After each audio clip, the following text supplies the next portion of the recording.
My name is Roger. I'm from Minnesota, and I came across your YouTube channel at the beginning of this year. I'm a retired forest ranger, having spent the better part of 3 decades working for the U.S. Forest Service Law Enforcement and Investigations Division. Since my retirement, I've had plenty of time on my hands, and over the past few months, I spent a lot of that time listening to various anthologies that you've published. I think it's awesome that you publish the stories of regular folks like me, so with that in mind, I think I have a story that you might be interested in. It seems a little strange that I'm so excited to tell you about this, as it's not exactly the kind of thing most people want to hear. I used to wonder how you get so many people wanting to share their bad memories with you, but after having thought about it for a while, I think I've figured it out. These aren't the kind of things that we can talk about around the dinner table in polite company, and I've never had a single person ask me in the flesh, what was the scariest thing that's ever happened to you? People don't want to know, at least not the kind of people I've ever associated with, but at the same time, these are things that, for whatever reason, we want to share with people, and much like your channel's viewers, I'm pretty apt to lend my ear to a story that's a little darker. And so, without further rambling on, this is the story of one of the truly terrifying moments in my time as a forest ranger. For the vast majority of my career, I was posted in the Voyageurs National Park up near the Canadian border.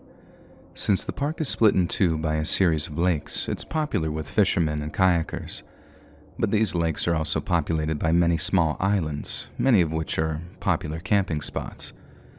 People come up to the VNP to get away from the city and get some privacy, and it doesn't get much more private than your own personal island, really, does it? Well, one afternoon I got a call from a chief ranger asking me to do him a little favor. He'd gotten a call from the International Falls Police Department, IF being a small border city about 20 miles to the west, after an officer over there had received a missing persons report. Some lady's husband had gone on a camping trip with an old friend and had failed to return after being due back that morning. My husband was to head over to their regular camping spot on a place called Wolf Island to see if they'd moved on or not. The ranger team at VNP is probably one of the most amphibious in the country, definitely the most waterborne in the region. Half of our job consists of policing the waterways and making sure all fishing and boating is within regulation, so not only do we have ready access to kayaks and motorboats, but we're very comfortable operating them. So when I got the call, I headed to the Ash River Visitor Center, which was where we docked our boats, but then just as I'm prepping the boat to sail over to Wolf Island, I get a second call from the chief. The IFPD had reached out with an update, one I needed to be informed of immediately. According to the chief, this wasn't just a case of 2 fishermen having overslept after too many Miller Lights. The missing man's son had been in touch, and this time, it was to warn law enforcement that not only was his father most likely armed, but had been acting extremely erratically prior to the departing for the camping trip. This is not what I had been hoping to hear when I'd heard that there was an update, but I was more than equipped to deal with the situation. Seeing as I was on the law enforcement side of things, as opposed to working solely at the visitor center, I had pretty much all the same options as your average police officer. But that didn't mean that I wasn't feeling a sense of apprehension regarding what I might run up against. 9 times out of 10, incidents in the park are resolved quickly and peacefully, but as you can probably guess, it's 1 in 10 that keep you up at night. So after prepping the boat, I sailed west for around 20 to 25 minutes until I spotted Wolf Island. After using my binoculars to observe the island from a safe distance, I can make out a slight plume of smoke coming from its eastern side. I could have really done with some kind of bullhorn to call out to the missing camper, but I didn't have the good sense to bring one. So I was forced to bring my boat right up to within about 20 or 30 feet of the shore before calling out using nothing but my lung power. I called out once, and then twice, and after the third call received no response, I decided to make landfall in order to get a visual on the campfire, which presumably had been started by our missing camper. I brought the boat up a little closer, hopped overboard, then waded my way ashore, calling out to our missing camper all the while. I could smell the campfire by that point, along with whatever was cooking on it, so I was doubtless within earshot of whoever had been tending to it. But since no one called back, and since I didn't see anyone as I walked up the beach, I figured whoever had made camp had moved on. Yet as I walked further onto the island in search of the source of the smoke, something caught my eye. For as long as I live, I'll remember this in photographic detail. It runs in my head on its own sometimes, like someone pressed play on a remote control in my brain. I saw something falling out of the corner of my eye, and when I looked, I saw it was a raven, landing to join some of its brothers and sisters. But then I saw what it was landing on. There was a man sitting in a camping chair, not quite upright, but not all the way slouched either, with a big old hole in the upper rear portion of his skull. One of the ravens was pushing its beak into the hole while a few others fought over whatever had leaked onto the ground. The body accounted for one of our missing campers, but I didn't have to wait long to find the second. Lying motionless next to the campfire was what remained of the second missing camper. Someone had made the effort to cut off his legs, I'm guessing after he was deceased, and had worked on cutting them into small sections before placing them onto the fire. What had been smelling on the way in hadn't been the camper's late lunch. It had been a section of the second camper's leg, sizzling away on the dying embers. I guess the guy in the chair hadn't the heart to finish disposing of his camping buddy, and had decided to let nature take its course on both of them. We never did find out why it happened, but we did figure out how. The killer had invited his quote-unquote friend on a camping trip to their regular spot. He hadn't hidden anything from his wife, or anyone else for that matter, which led us to believe that his decision to kill his camping buddy was either a spontaneous one, or that he had planned to simply kill him before taking his own life as a way of avoiding any consequences. He obviously wanted to conceal what he'd done, at least at one point we believe he had. But then, this is where another argument for the spontaneous murder theory comes into play. Personally, I don't believe that he'd taken the time to research just how arduous the disposal of a dead body can be. There was no accelerant at the scene, so I don't think he'd planned to burn his friend's body, and when it became obvious that it was going to take way longer than he'd thought, and that law enforcement might well come looking for him, or his dead friend, before the disposal could be completed, I think he decided to just check out there and then. There was a somber mood among the park staff for a while after that. As far as I knew, nothing like that had ever happened before, and nothing like that happened again for the remainder of my career. As you can probably guess, national parks aren't exactly high crime areas, and at the VNP, the most intense things generally get is catching up to a speeding boating party so you can tell them to slow down. So to have something so terrible happen right under our noses, it had a real strong effect on our mood during the weeks that followed. Sometimes I think about what happened in that guy's head to make him want to murder one of his best friends. Like I said, we didn't hear about any affairs or betrayals or anything else that might cause a man to temporarily go crazy. It's all just one big mystery. And like so many other of life's mysteries, I think I'm a lot more comfortable living in blissful ignorance.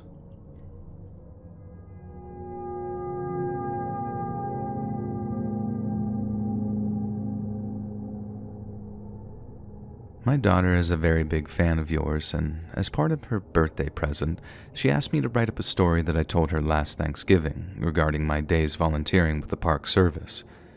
I promise it's not the only present that she's getting this year, and I'll admit to being very taken aback when she first proposed the idea. But while very unusual, it was impossible to refuse, so here I am at her request. I grew up in St. Louis, then moved down to Knoxville after I enrolled at the University of Tennessee. Then, during the summer between my freshman and sophomore years, I signed up to a seasonal volunteer ranger program at the nearby Great Smoky Mountains National Park. Although my career aspirations involved sitting behind a desk, I'd always thought it would be cool to be a park ranger. Maybe it's the masculine ideal of working outdoors, rescuing wounded animals and becoming one with nature along the way. So, when I heard I could basically play the part of one for a month, while wearing my very own campaign hat, my interest was piqued. I got in touch with the right people, arranged the dates, then spent 7 long months looking forward to it. But when I got there, I found my work to be anything but exhilarating. In essence, the seasonal volunteer program was little more than a way of securing vacation time for the grossly understaffed ranger teams, And what's more, we were never trusted to do anything that required any real experience or expertise. This meant that around 60% of the time, myself and the other 2 volunteers were staffing the park's visitor center. The other 40% of the time, we were only trusted to do things like basic administrative tasks or boundary maintenance. I don't know what I was expecting. National parks have to keep their books in order, just like the rest of us, but I most definitely preferred boundary maintenance over anything that involved being cooped up indoors. Boundary maintenance was a very fancy name the Forest Service gave to fence checking, and as you can probably guess, all that involves walking long sections of boundary fence to make sure they're in a decent state of repair. Walking those boundary fences was probably the closest I got to living my ideal ranger lifestyle, but it was also one of those hikes that I came across someone I still think about, often, even after all these years later. I was out near a place called Cosby Creek, which is on the eastern boundary of the park. This area is of particular importance during the boundary checks as there's an old graveyard named Tritt Cemetery out that way, so we obviously don't want the wildlife digging up old bones or otherwise desecrating the place in some way. I made sure all the fences on the cemetery were intact and then continued eastward along the fence line for maybe 10 to 15 minutes, when suddenly I saw someone moving through the trees up ahead of me. The second I laid my eyes on them, I had this moment of bizarre doubt where I thought there was no possible way that what I was seeing was real. I'm not a doctor, so I couldn't tell you how much blood a person can lose and still be functioning, but my God, the girl who softly sobbed as she walked barefoot through the trees must have been running on fumes. She was completely without clothes and with big patches of her skin missing, revealing all this clotted blood and dried gore underneath. Almost every part of her, from her hair down to her toes, was covered in blood, and I was stunned that she was even on her feet. I immediately rushed into action, rushing over to her as she collapsed into the dirt. I took off my shirt, used it to cover her up as best I could, then picked her up and carried her back to my truck. I guess it was a stroke of good fortune that I found her so close to where I'd parked, but I was still fit to collapse by the time we got there. I knew there was an urgent care up in Newport, which is around 12 miles or so north of Cosby, so I drove as fast as I possibly could after loading the girl into the backseat of my truck. I don't think I said anything to her aside from, "Don't close your eyes, you gotta stay awake." She kept her eyes wide open the whole way, but she never made a sound either. She just lay there, curled up into a ball with my shirt over her, staring at nothing until we finally made it to the urgent care center. I know they're not necessarily equipped to deal with emergencies like that, but I didn't know where else to take her. So after administering some initial treatment, I was told the girl would be taken over to Sevierville, where there was a general hospital equipped with a dedicated emergency room. And that's where my role in the whole thing ended. I asked if I could be of any more help, but was told that the best thing I could do was go back and tell the chief ranger what had happened. This was way back before cell phones, and I could have used the hospital's payphone to let the team know where I was, but by that time, I figured it was better to just drive back, change out of my bloody clothes, and tell everyone what had happened face to face. When I walked into Ranger HQ and the chief and my coworkers saw the blood on my clothes, they knew something terrible had happened. They thought it was me that was hurt at first, and I had to tell them something I've only heard said in movies before. "It's not my blood," I told them, and then I launched into the explanation where I'd been and what had happened. The chief took notes the whole time. Seeing as we had full jurisdiction, the only other group that could legally push us out of the way would be the FBI or something. Unless we called in their help or they stepped in without us asking, it would be up to us to investigate what had happened to the girl. And that's where things got really weird. Obviously, we needed to talk to the girl that I'd found in order to establish what had happened to her. But when the chief contacted the hospital and spoke to the relevant doctors, we found out that she hadn't said a word. Not just about what had happened to her either. She wouldn't say a word to anyone. This didn't strike any of us as particularly unusual. The poor girl had no doubt gone through an extremely traumatic event, meaning she most likely wouldn't want to talk about it until she'd sufficiently calmed down. The doctors told us to check back the next day, but also that they'd be in touch if there were any changes. So, that's what we did. We waited until the early afternoon of the following day, then called the hospital again to see if the girl had started talking. She hadn't. She wouldn't talk to doctors, wouldn't talk to nurses, and we sure as hell could try, but the doctors didn't think that she talked to us either. The chief handled all the calls, but seeing as I was the one who found her, he asked me to join him on the ride to the hospital in hopes that seeing me again might push her to talk. I got the word on my radio, and when I did, I stopped what I was doing, resource management so it wasn't all that urgent, and then drove back to HQ to join the chief at his truck. We talked about how the investigation might unfold on the drive over to the hospital, completely unaware of the fact that there wasn't going to be any kind of investigation at all. Because when we got to the hospital and went looking for our nameless victim, we found the nursing staff in a minor panic. It took us a while to work out what was going on, but when we did, shocked doesn't even begin to cover it. The hospital had lost our victim. A review of their security cameras showed a man dressed in hospital scrubs, pushing a wheelchair through the hospital's main entrance just after 1:15 p.m. He wore some kind of ID clipped to his chest, somehow talked his way past reception, and then headed straight for the room where our victim was kept. There he loaded her up onto the wheelchair, then simply pushed her out of the hospital without any attempt to stop him whatsoever. Obviously, it was a huge breach of the hospital's standard of practice, but without any idea who our victim or her apparent abductor was, we had almost no means of recourse, except one. Seeing as we had a potential abduction on our hands, we actually did call in the help of the FBI. Obviously, our main concern was that whoever had taken the girl out of the hospital was the same person, or at least part of the same group of people that had put her in the hospital in the first place. We didn't have the resources to go chasing after the guy, but the FBI did, so after we officially transferred the investigation over to them, it was pretty much out of our hands. We hoped that that meant the investigation might actually progress, but about a month later, when our chief checked back with the FBI contact, we learned that the case just wasn't a priority for them. We had expected to be contacted regarding the formation of a joint task force, which is standard practice whenever the FBI coordinates with local law enforcement. But after a review of the evidence, some desk jockey somewhere had decided the case wasn't worth pursuing.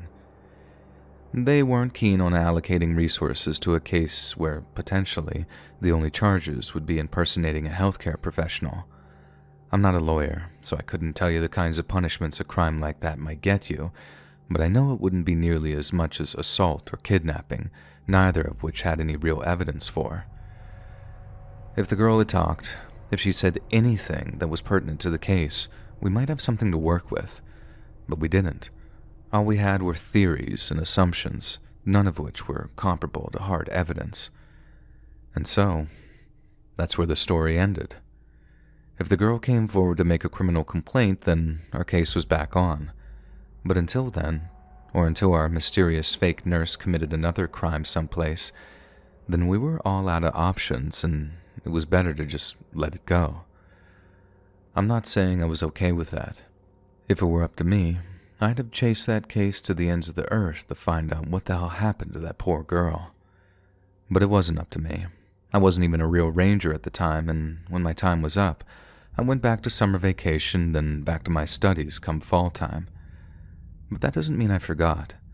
I've never forgotten what that girl looked like, or how it felt to see her limping through the trees, hearing that awful, exhausted sobbing sound that she was making. And when I felt like the time was right, I decided to share this story with my daughter.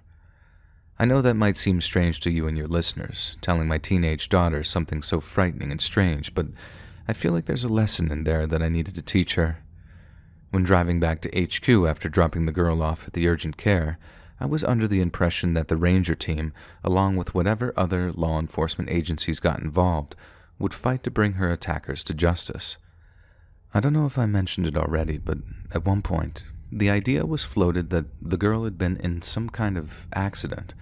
Maybe falling down a rocky hillside had torn her clothes off, someone suggested. But all of them? Every scrap of clothing just so happened to be torn to shreds, but somehow she wasn't killed on the way down. I don't buy that, not for a second. She had to have been attacked by someone or something. Now that's obviously a very frightening thought, but whether we like it or not, monsters are always going to exist, and they'll exist as they've always done in a variety of different forms. You can always expect bad things to happen in life, but what you don't expect is seeing the very people that you thought were charged with your very protection acting like they just don't care if you lived or died. There might have been a time in this country where justice was a man with a fast horse, a shiny badge, a well-oiled pistol, and a warm heart. But nowadays, justice sits behind a desk. Justice wears a suit and a tie, and justice has a budget. And whatever heart it once had has grown cold, callous, and uncaring.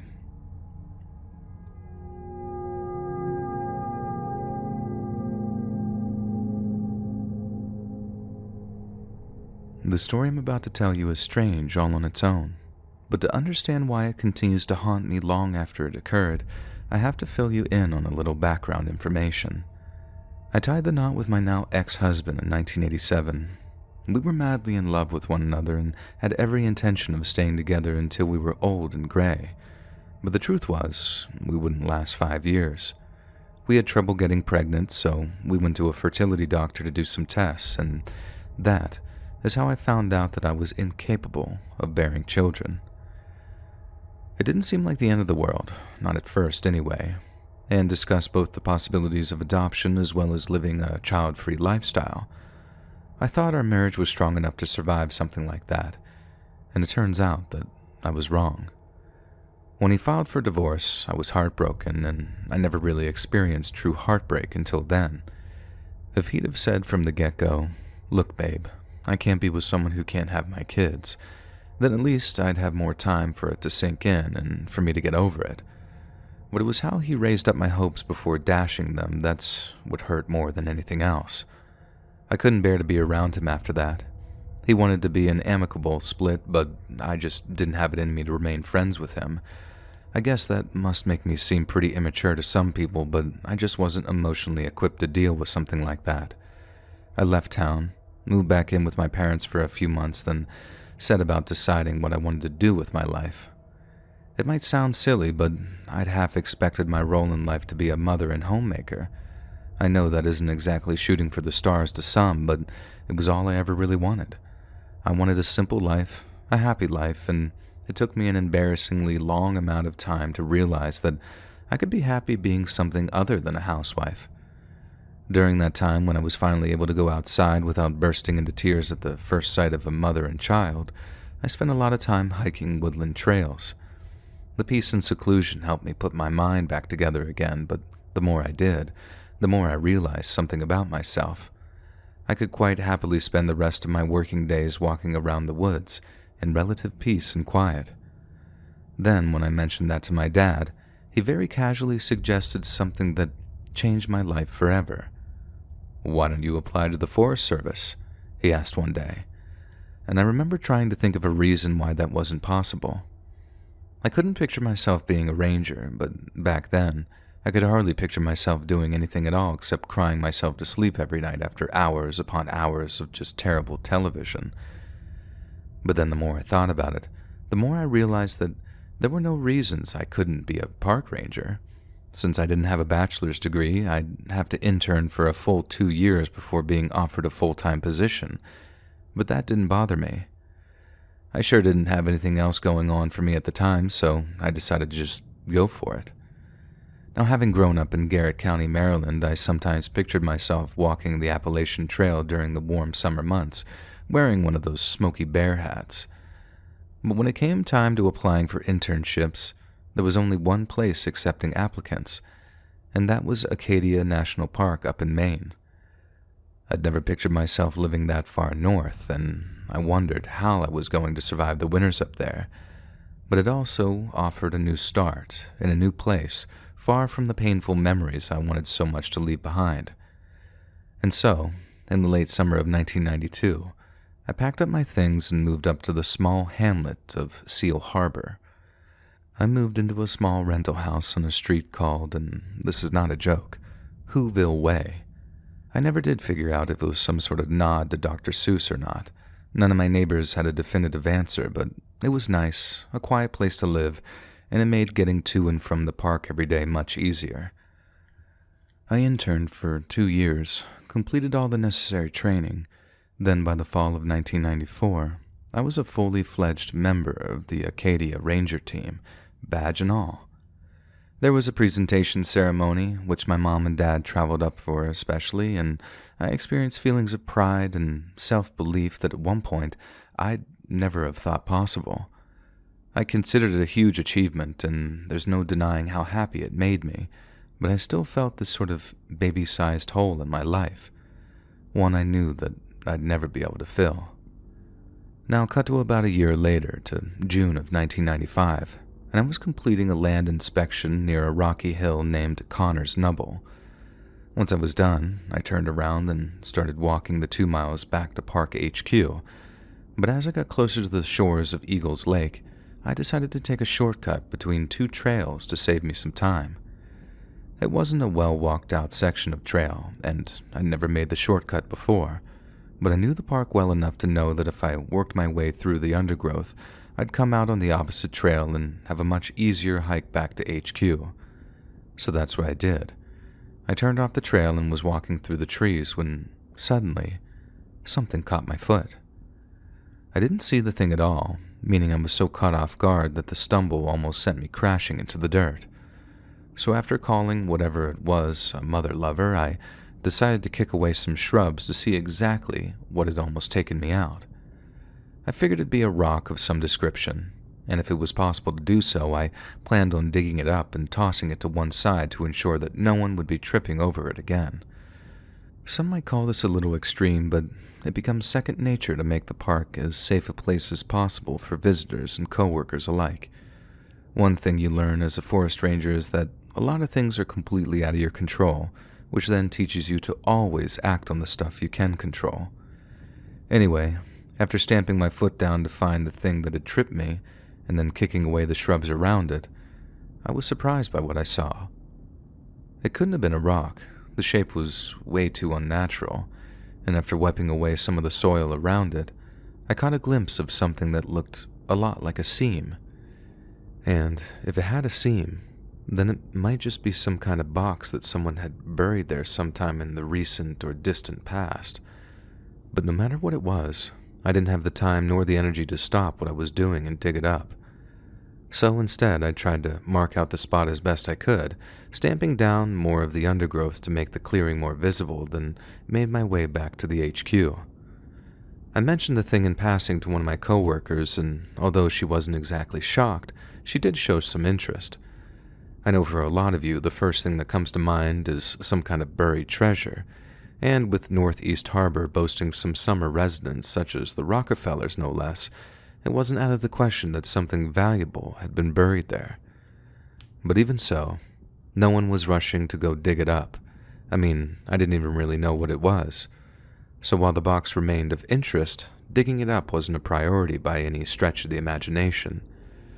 A few days went by, then one afternoon I found myself with a few spare hours.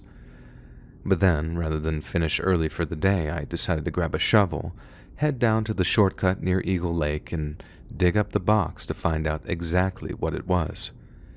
It made for hard and sweaty work, but after maybe an hour or so of digging, I was finally able to see that, yes, it was a box, no bigger than the kind that you'd buy shoes in, and it looked like it had been buried there for a long time.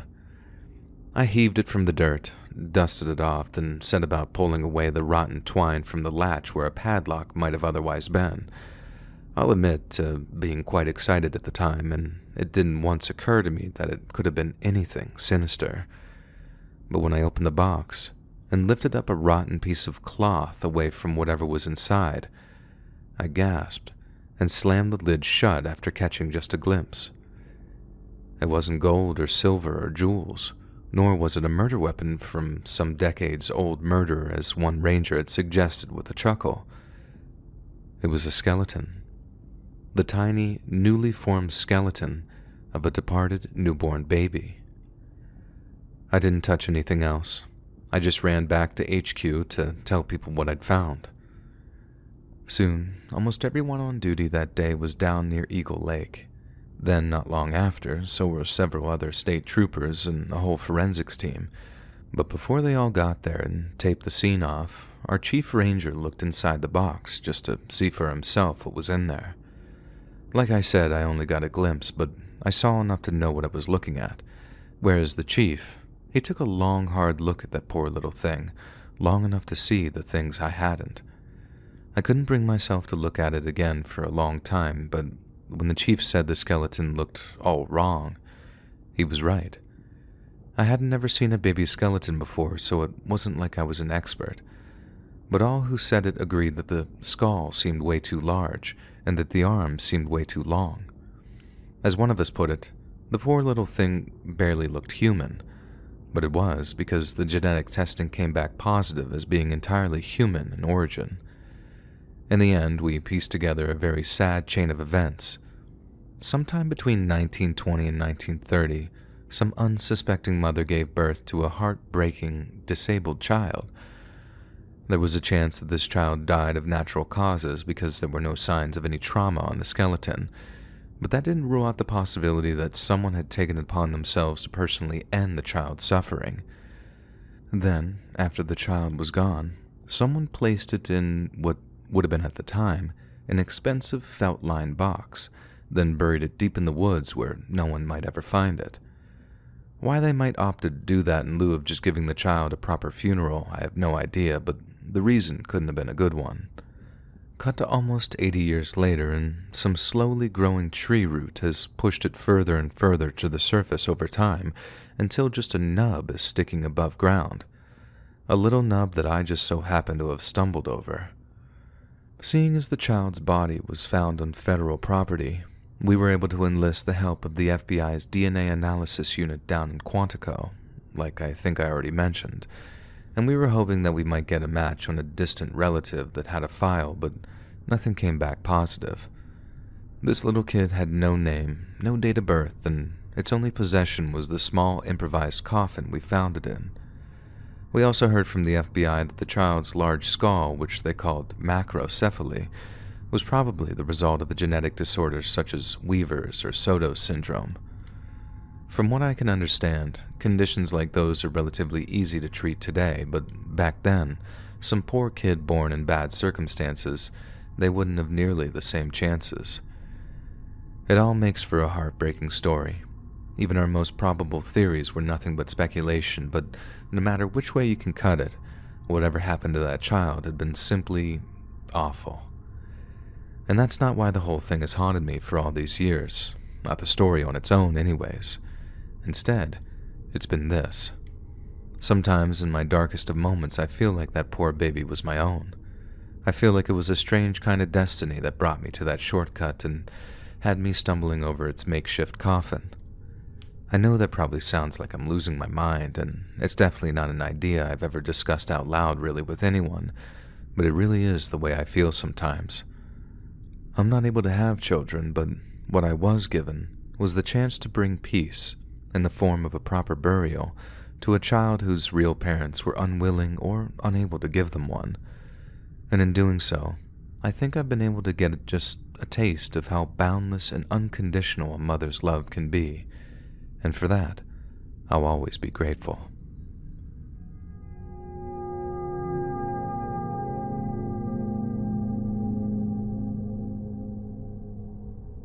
So I was listening to your other park ranger stories, and I wanted to send mine in too.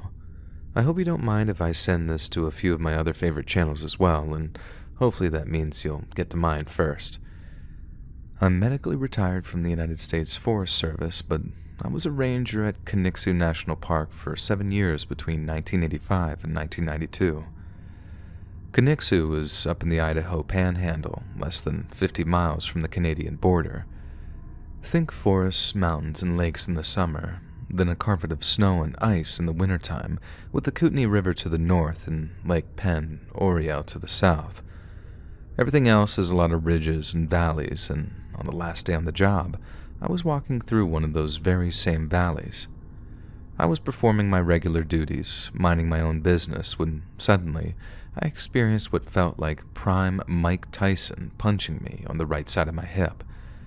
It spun me, but the force of it also took my legs out from under me, and as I fell, I heard the crack of a rifle coming from up the valley somewhere.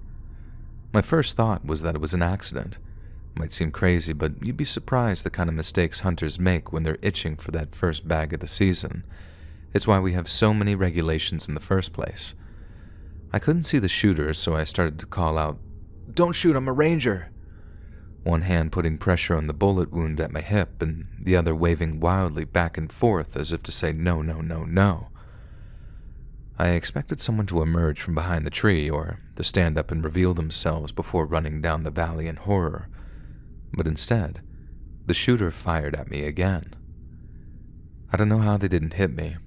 I was sat right there on the forest floor, but when I saw the dirt explode just inches in front of me, I instinctively rolled behind the only cover I had, which was a rotting log barely long enough to cover my whole body.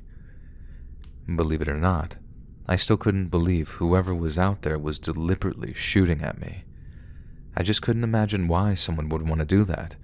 Who in their right minds would be willing to open fire on a forest ranger? I tried calling out again, "I'm friendly! Stop shooting!"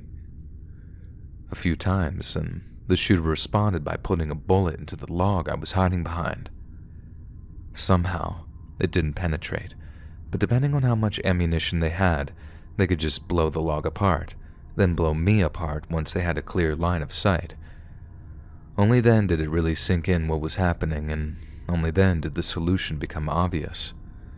Before rolling onto my front, I made sure my legs were still working enough to run, then began to sort of aim my body in the direction I'd parked my truck. The shooter didn't fire, and that seemed to scare me even more. He was just watching, waiting for me to make a move. If I stuck my head up and they were still there, waiting to take a shot, I was dead. I had to do something to make them flinch enough to at least miss if they took a shot, and since all I had at my disposal was my sidearm, that's what I used. I fired off a few rounds over the log after rolling onto my side, then got up and sprinted off through the trees, firing wildly behind me as I ran. I know the shooter took one last shot at me. I heard the crack as the bullet flew just over my head, but I was somehow able to run far and fast enough to break his line of sight and make it back to my truck alive. Since Ranger HQ was way down in Coeur d'Alene, I drove to the emergency room in Sandpoint instead. It's a long story, but I was only able to notify one other ranger regarding my injuries, and it was she that relayed the information back to Ranger HQ while I drove over to Sandpoint. My biggest fear was passing out at the wheel due to blood loss, but as a doctor later told me, I've gotten extremely lucky regarding where the bullet had struck me, as well as the path that it took through my hip. Any further to the left, and I probably wouldn't have been able to run, and any further down, and it risked severing my femoral artery. If that had happened, I wouldn't even made it to my truck, let alone the hospital. With the park being federal land, the FBI actually joined in our ranger team in scouring the park for a potential shooter, but by the time they got there, the person who tried to kill me was long gone. The Bureau took the matter very seriously and interviewed me extensively, mostly as I recovered from surgery in my hospital bed. They had dogs running all over the park for weeks looking for boot prints, bullet casings, you name it, but they didn't find a thing. The best that they could do was tell me the kind of rifle that had been used to shoot at me, which was a Remington Model 700. But during the final interview, one agent shared one of their prevailing theories with me. They couldn't rule out that my attacker was some kind of crazed hunter who suffered a psychotic episode and took a few shots at me. But that being said, there was one angle the task force was particularly interested in working. Just a few months before I was shot, a team of U.S. Marshals approached a cabin over in Boundary County. They had an arrest warrant for a guy named Randy Weaver, but during their approach they ended up shooting the guy's dog, and then his son. One of Weaver's friends then opened fire on the Marshals, kicking off an 11-day standoff in which a police sniper shot Weaver's wife. This guy was wanted on firearms charges, so the marshals thought that he had a whole arsenal of machine guns stashed away in his cabin, and that's why they went in like it was a war zone, and how they ended up killing 2 innocent people. Randy Weaver ended up getting millions in compensation from the government, but before that, the whole situation created a media firestorm and pissed off a lot of very violent people. And that's where the FBI agent I talked to figured it tied into my case. It was just speculation, but he and some of his fellow agents believed that since I was a representative of the federal government, some wacko with a hunting rifle figured I was a legitimate revenge target for what came to be known as Ruby Ridge. A few years later, that psycho who blew up the federal building in Oklahoma City said Ruby Ridge was the thing that drove him nuts. And those are my words, by the way, not his. The FBI never caught the guy who shot me, and as far as I know, they're still out there, proud at having hit back at the Fed or whatever crazy bullcrap they've brainwashed themselves with. And who knows, maybe they regret it. Maybe they'd apologize if they knew they could get away with it. But I can't say it's one I'd ever accept. Not until I can afford that second round of hip surgery, anyway.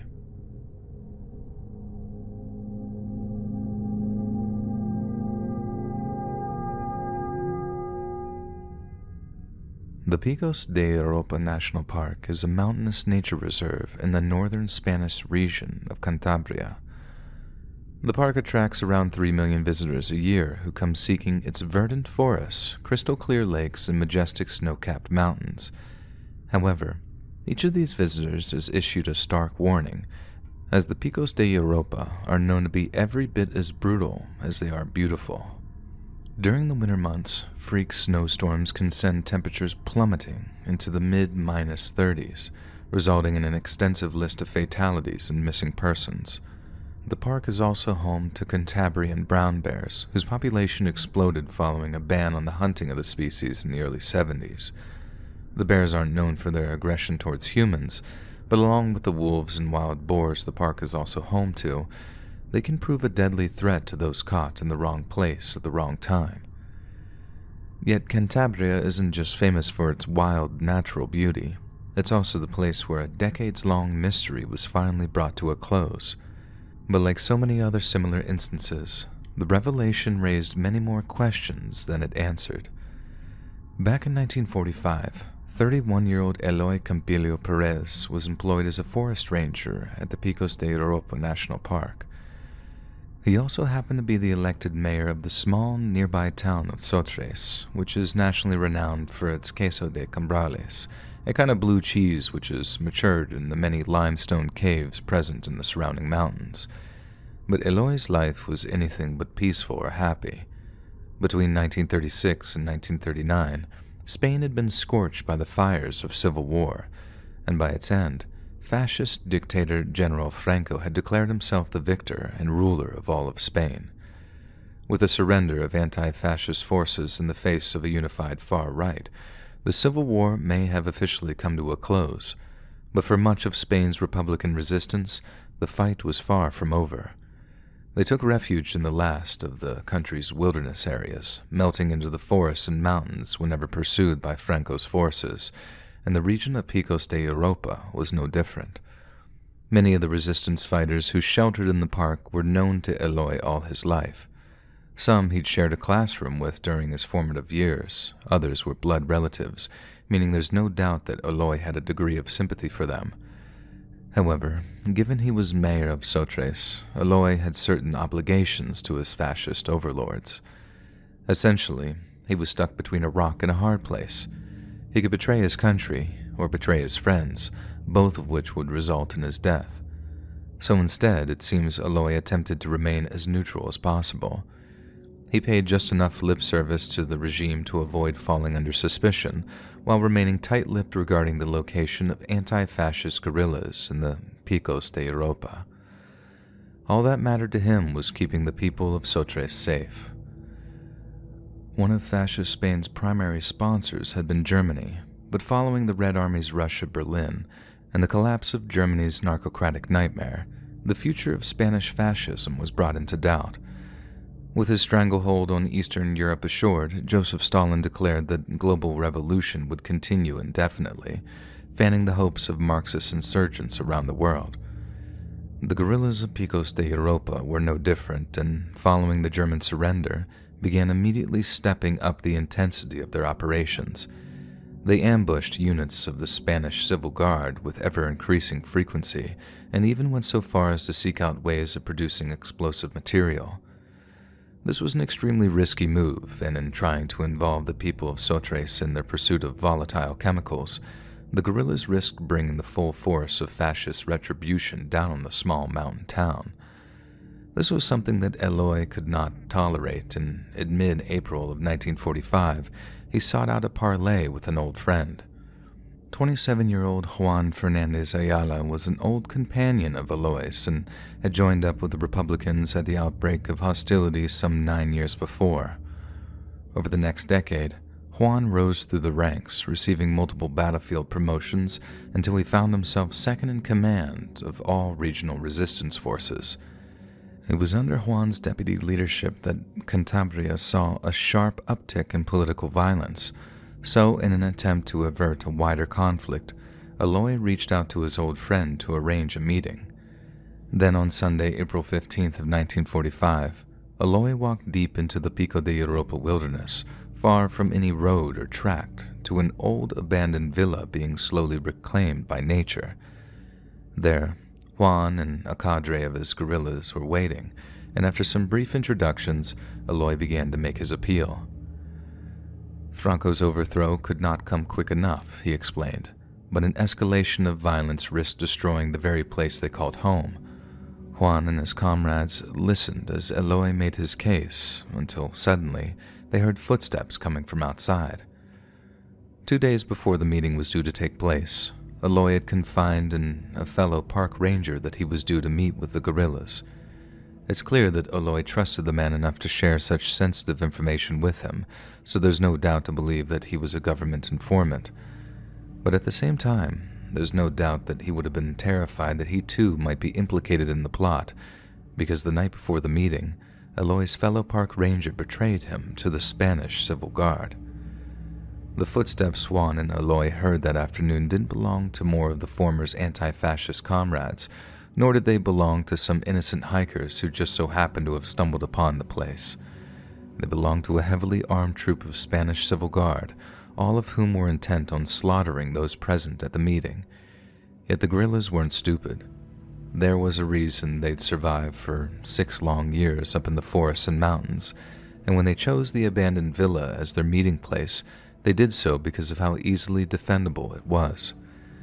This meant that when they realized that they'd been discovered by their sworn enemies, they weren't only capable of mounting a defense, they were practically spoiling for a fight.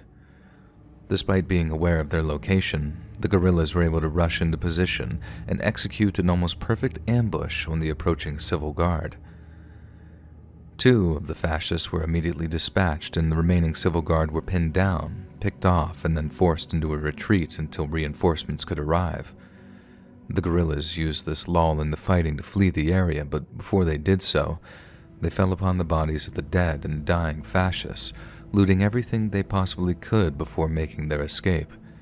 Eloy ran all the way back to Sotres, where the victorious guerrillas melted back into the mountains, vanishing among a network of hidden encampments.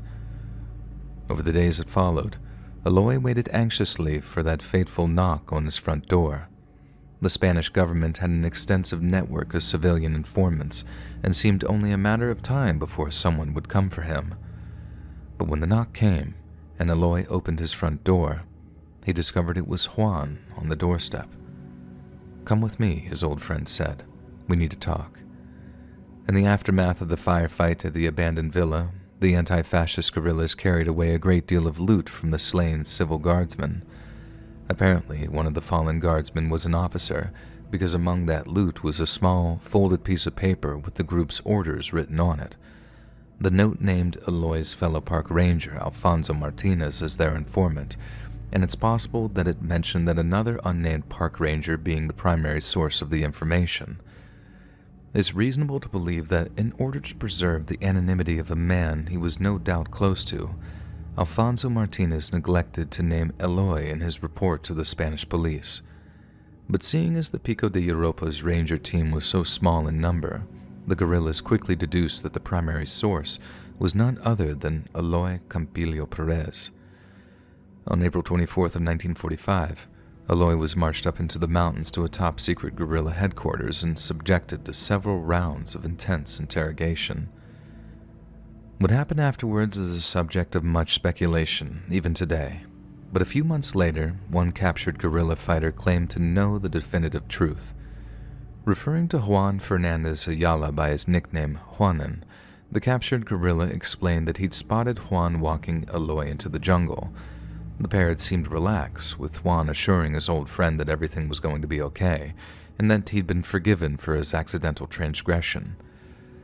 Moments later, a single gunshot was heard and Juan returned alone. After learning of his death, Eloy's relatives contacted the Spanish police and pleaded with them to bring home his body.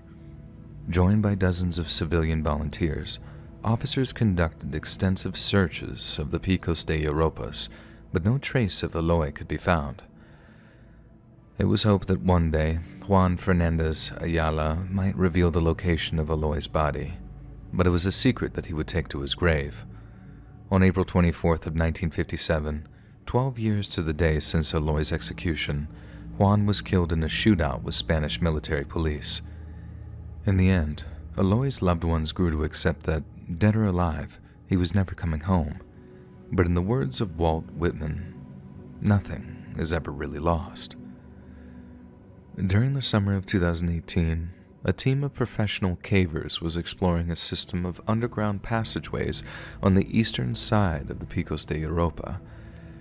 Thanks in part to funding from the European Union, the Spanish government hired the group of highly experienced spelunkers to search for the remains of those who had gone missing as a result of both the Spanish Civil War as well as its prolonged and painful aftermath.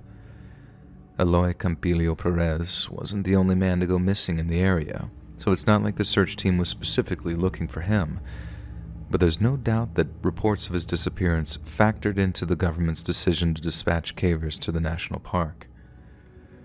Upon reaching the entrance of a subterranean cave known as the Torca de Topanoria, the group unpacked their things and prepared to descend almost 200 meters beneath the earth.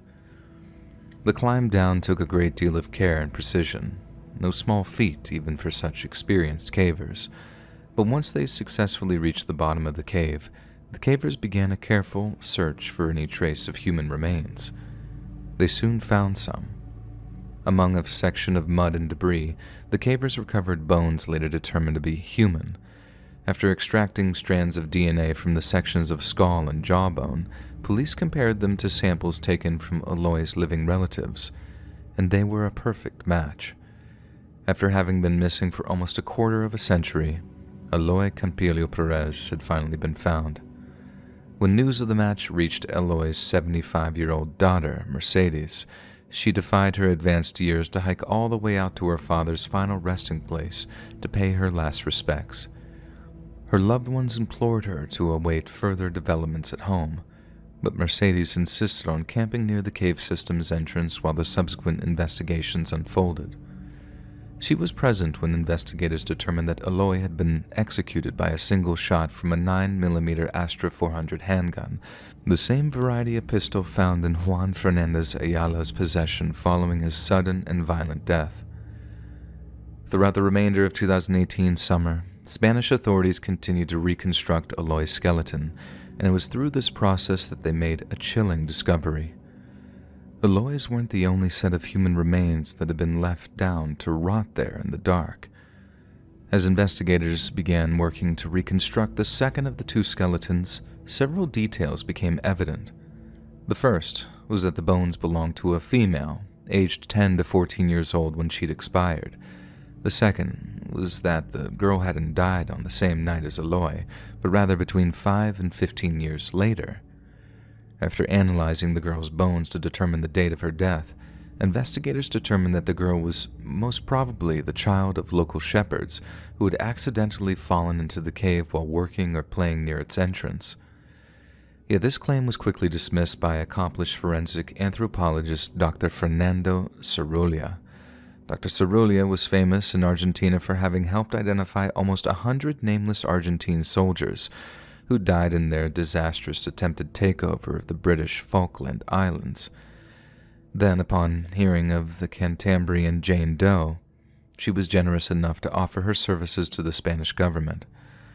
However, upon performing her own analysis of the girl's remains, Dr. Cerullia declared that the girl could not have been a rural shepherd.